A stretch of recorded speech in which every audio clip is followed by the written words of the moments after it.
Mentally, you have to be ready to find your peace of mind. So you can start counting your blessings, start appreciating what you have, and enjoy the flow of happy money. So when money comes in, you can say thank you for the money given to me. When you pay for the bills, thank you, I have enough abundance so I can pay the bills, and start blessing people that you're giving money to. So by doing that, you can find your peace of mind. Yes. In whatever you do. And I think that's the basic. That's number one. That's the base. And also, secondly, you have to start figuring out your inventory, what you have and who you are. What type of inventory? Both emotional and also your gift. I never knew I could write until I was 33. Really? My parents were so surprised, and my brother and sister, and many of my friends were so surprised that I became an author. And I was the one who got surprised most, by the way. Yeah. So I didn't know until I started writing. So I'm sure you have some kind of gifts buried in you, and you have to multiply them because only single gift is not taking you far. But if you can multiply your gifts of speaking, for example, and also listening, and a sense of humor, and the care, generosity, if you combine all of them, you become so unique. Yes. So once you become so unique, people start just coming to you because you're more attractive. Right. Yeah. So okay. So that's number two, is find out your inventory of your assets and your gifts. And I'm also assuming your inventory of like how much money you have, your investments, what you. But it's not so important. Okay. Because if you are not making much, it's not right. Right. What skills do you have? Yeah. Skills. Yeah. Right. So if you net asset is less than $300,000, don't worry about investing. I think you should invest in yourself. Invest in you. And take your friends out for dinner, because it's going to pay more dividend. Mm-hmm. So be generous with your energy, your time, your gifts. Yes. And then the third step would be start getting support from everybody. You know, I have, say, for example, more than 10,000 people sending me money every month as a form of subscription online salon. Yes. So, and I haven't promised anything to do for them. So it's just a love money. So This is what type of money? Love money. Love money. Yeah. So 10,000 people pay you money every month. Yes, just because they love you. Yeah. $10. That's how I feel. So I have enough trust from people. So the happy money, so almost like is given in my custody, so I can help other people. That's cool. So if you start getting fan clubs or cheer supporters, so you can start with 5 people, and you can start having 10 people, 30 people. So the next economy will be very interesting because a lot of people support one another. So instead of working for one big company, say I have 300 people supporting me.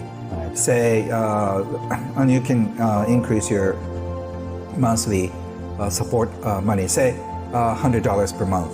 You know, if I get a support from 30 people, $100 a month, that's $3,000. Right. And if you get 50 people who are supporting you with $100, you already have a $5,000 income. So whatever you do, you don't have to be the next entrepreneur of the world. You can satisfy, or at least you can have deep connection with 50 people or 100 people who love you so much and who's not going to let you down when you fall. Yes. So if you have that strong trust from people, you don't have to worry about money for the rest of your life.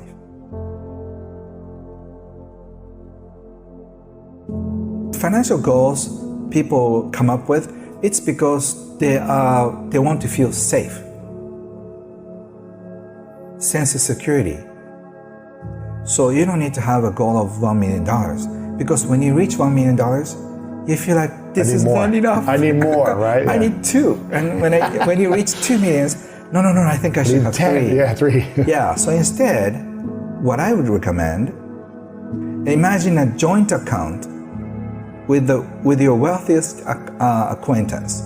You can think of me. For me, I think of my mentor Wahid Takeda or Warren Buffett.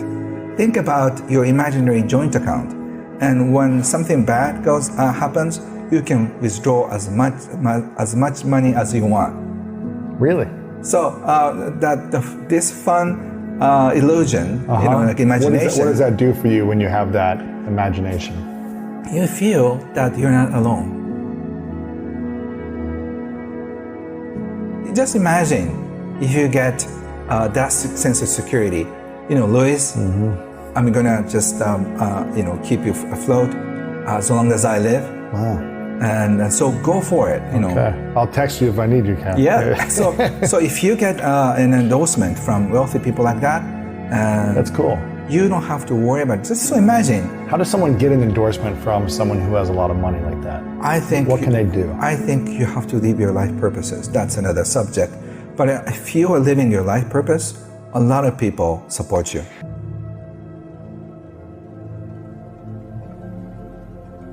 In my mind, wealth is an emotion. It doesn't really matter how much you have, how much you make. Because I've interviewed over the course of my career, I've interviewed many millionaires and billionaires, and some of them are very unhappy and very upset with everything.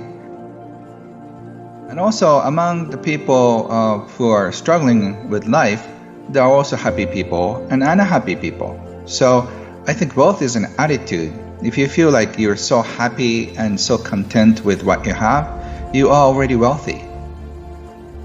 But if you have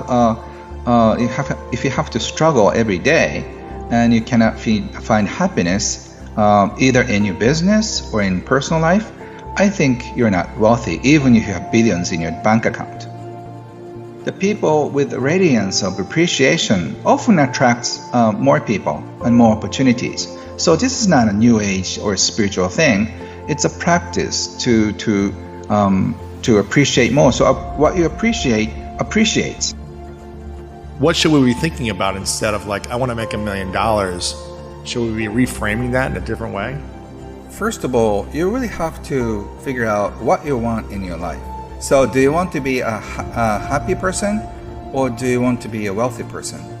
You can take both, but the way to happy and wealthy people only has an opening to aim for happiness first. I love this, because most people think once I'm there, then I'll be happy, then I'll respect myself, then I'll get the attention I want. But what I'm hearing you say is the only way to happy and wealthy is through happiness first.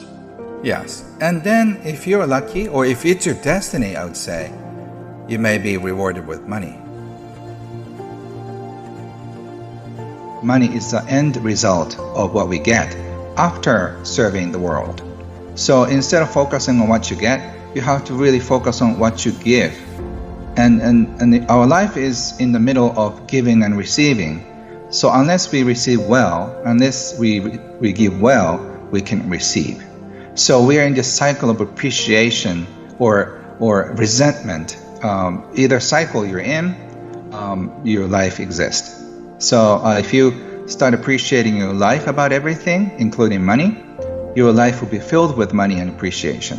If your life will be filled with resentment, anger, and fear around money and also around life, your life will be also surrounded by fear and resentment and anxiety.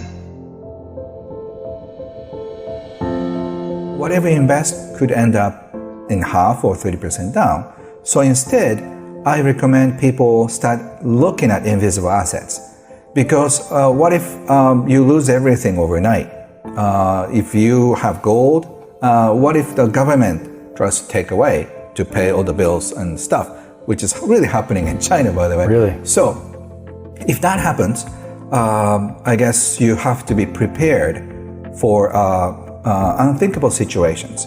But as I said, if you have so many friends who can support you financially or emotionally, you're okay.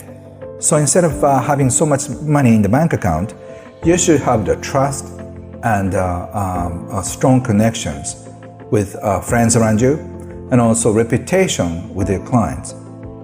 So whatever happens, if you have the strong connections with people around you, you can start over from zero. from zero. I asked you this in our last interview. I said, okay, Ken, imagine you've lost all your money right now.